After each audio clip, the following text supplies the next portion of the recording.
பாமக தலைவர் ராமதாஸ் அவர்கள் உங்களை மனம் நெகிழ்ந்து திருமாவளவனை அன்புக்குரியவர் அப்படின்னு பேசியிருக்காரு. அதை பார்த்துருப்பீங்க. அதை பார்த்தோன்னே எப்படி உணர்ந்தீங்க? ஒரு மூத்த அரசியல் தலைவர், அவர் மீது எனக்கு ஒரு மரியாதை உண்டு. ஆனா அவர் தேர்தலுக்காக கையில் எடுத்த சில அரசியல் உத்திகள், சோசியல் இன்ஜினியரிங் என்கிற பெயர்ல இடைக்காலத்தில் அவர் எடுத்த அந்த உத்திகள் ரொம்ப கடுமையான மன உளைச்சலுக்கு ஆளாக்கியது. என்னுடைய உயிருக்கே உழை வைக்கக்கூடிய அளவுக்கு அது போய் சேர்ந்தது. இப்போ அப்படியே மனம் உருகி பேசுறாரு. ஏதோ மனமாற்றம் நடந்திருக்கு நினைக்கிறீங்க? அது அது எனக்கு என்னன்னா, நாங்கெல்லாம் வளர்ச்சி அடைகிறதுக்கு முன்னால, நாங்கெல்லாம் அரசியல் களத்துக்கு வர்றதுக்கு முன்னாடி திராவிட கட்சிகளுக்கு ஒரு மாற்று சக்தி அப்படிங்கிற ஒரு சக்தியை தான் இடதுசாரிகள் தூக்கி பிடிச்சாங்க. இன்னைக்கு தேர்தல் அரசியலில் பங்கேற்காத மார்க்சிய லெனினிய அமைப்புகள் எல்லாம், பெரியாரிய அமைப்புகள் எல்லாம்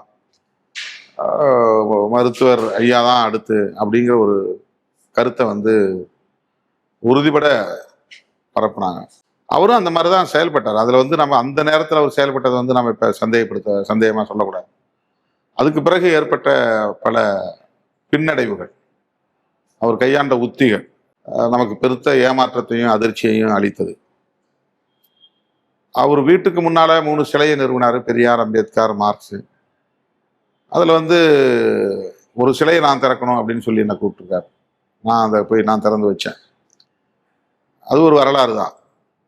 அந்த மாதிரி இருந்தவர் பாஜக எப்படி சோசியல் இன்ஜினியரிங்கிற பேர்ல மத அடிப்படையிலான அரசியலை தீவிரப்படுத்தியதோ, முஸ்லீம் வெறுப்பையும் கிறிஸ்தவ வெறுப்பையும் ஒரு அரசியல் உத்தியாக கையில் எடுத்ததோ, அதை போல ஒரு பெரியாரியவாதியாக அடையாளம் பெற்ற ஒரு மூத்த தலைவர் தலித் அல்லாத ஒரு இயக்கம் உருவாக்குனாருங்களே, அங்கதான் எனக்கு மனம் உடைஞ்சுது.